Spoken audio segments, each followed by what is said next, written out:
विधाता खुश रहे वह। जय हिंद साथियों, जय जवान जय किसान। आज आप मैथ के very very very important topic पे एकदम जीरो लेवल से लेकर हाई लेवल तक, जिसको कहते हैं एडवांस मैथ, उसके बारे में आज को हम बिल्कुल जीरो से सिखा देते हैं। आज के बाद किसी दूसरे बुक स्टोर पे नहीं जाना पड़ेगा, मास्टर से उतना नहीं पूछना पड़ेगा। सिर्फ मेरा ये 10 मिनट का कॉन्सेप्ट सिर्फ आप गौर से सुनिएगा, जिससे आपकी पूरी क्लैरिफिकेशन ख़त्म हो जाए।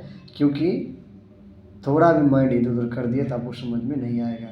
चलिए स्टार्ट करते हैं। आज की टॉपिक क्या है? सिंप्लीफिकेशन यानी सरलीकरण। आइए सबसे पहले शब्द से समझते हैं कि ये होता है क्या। आइए आपको हम शब्द सिखाते हैं। क्या है सिंप्लीफिकेशन? इस शब्द को तोड़िए। सिंप्लीफिकेशन यानी सरलीकरण। क्या कहते हैं? सरल। समझिए क्या हो गया? सरल मतलब कोई भी सवाल हो, रास्ता हो, सबसे ज़्यादा मतलब झंझट या क्या कहते हैं उसको, गांठ होती है रेलवे ट्रैक में। जैसे देखिए रेलवे ट्रैक में कैसे कैसे रहता है, ये ऐसे चला गया, ये ऐसे चला गया, ये ऐसे चला गया, ये ऐसे चला गया। मतलब ये क्या हो गया? ये झंझट है। इसी को क्या कर दिया, किसी ने एक ऐसा ट्रिक निकाल दिया या एक ऐसा इंजीनियर ने ट्रिक निकाला जिसको क्या किया, सरल कर दिया। भाई देखो इस रेलवे ट्रैक को इस हिसाब से देखा जा सकता है। इसी को एक वैज्ञानिक जो यूरोप के थे, उन्होंने एक रास्ता बनाया कि देखिए मैथ में क्या है। अब समझते चलिए कि कोई सवाल दिया कि मान के चलो किसी गांव में 100 आदमी है। क्या है? 100 आदमी है। उसमें 100 भाई हैं। क्या है? 100 भाई हैं। उसमें क्या है, 100 भाई में कोई कमाता है 100 रुपया, कोई कमाता है 2000 रुपया, कोई कमाता है 500 रुपया, और उसमें कोई खर्चा करता है 10,000, कोई करता है 5,000। तो इस सारे प्रकार को अकाउंटिंग कैसे किया जाएगा? कोई ना कोई तरीका होगा कि पहले या तो खर्चा का लिखे, या पहले कमाने का लिखे, या पहले बांटने का कोई बताए। तो इसी झंझट को ख़त्म करने के लिए एक तरीका खोजा, जिस तरीका का नाम रखा सरलीकरण।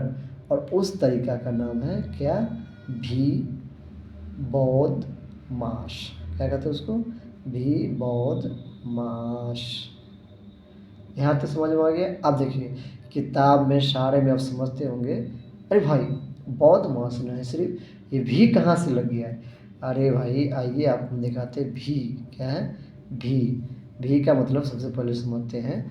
भी बौद्ध मास, ये भी जो है ना, जिस वैज्ञानिक ने दिया उसी का नाम है वर्नाकुलम। क्या है? वर्नाकुलम, जिसने इस सरल को खोज किया। लेकिन अभी के वर्तमान समय में या कहे आधुनिक युग में इसको क्या लिखते हैं? बार लिखते हैं। क्या लिखते हैं? बार। इसका सिंबल क्या है?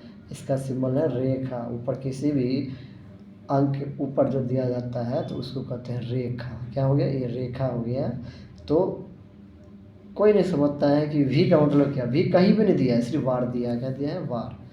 तो वार दिया है तो इसे हम नहीं जानते हैं। लेकिन आज आपको एक नई ट्रिक मिल गया, मतलब ये भी पता चला कि बौद्ध मास की खोज किसने की। तो आप बता दीजिएगा कि बौद्ध मास की खोज वर्नाकुलम ने किया था। अब चलिए आपको बताते हैं कि भी का मतलब हो गया वार, और वर्नाकुलम इसका सिंबल होता है ऐसा। क्या होता है? ऐसा। इसका सिंबल हो गया ये हो गया बार। मतलब जैसे माने चलिए 2 के ऊपर लगा दिए, 2 - 3 के ऊपर लगा दिए, तो कितनी भी बड़ी से बड़ी संख्या क्यों ना हो,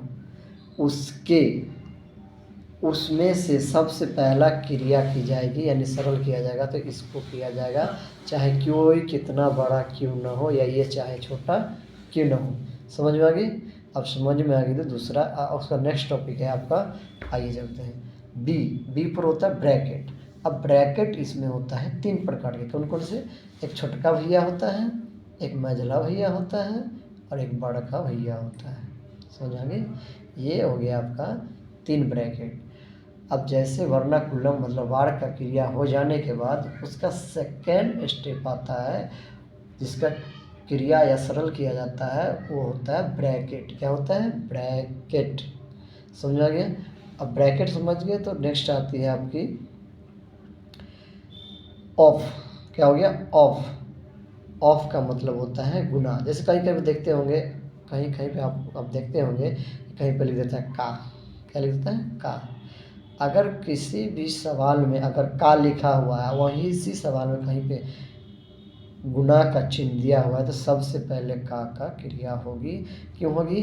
क्योंकि हम पढ़ रखे थे कि वर्नाकुलम बाबा जो था, भी फॉर वर्नाकुलम बाबा जो था, उन्होंने एक नियम प्रतिपादित किया, जिस नियम के थ्रू हमें पहले का के गुना मतलब क्रिया करना पड़ेगा, उसके बाद हमें आगे चलना पड़ेगा।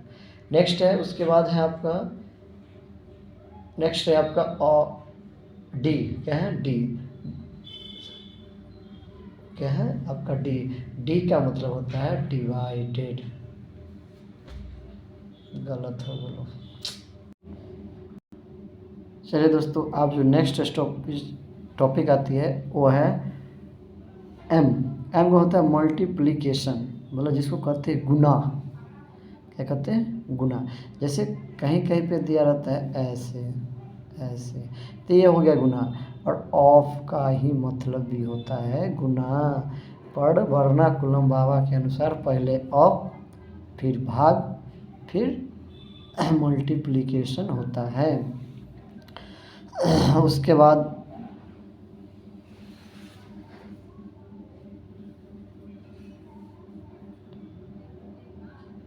उसके बाद नेक्स्ट है हमारी एडिशन। एडिशन एडिशन की मतलब होती है क्या? प्लस। क्या? प्लस होता है, यानी एडिशन के मतलब होती है हमारी क्या?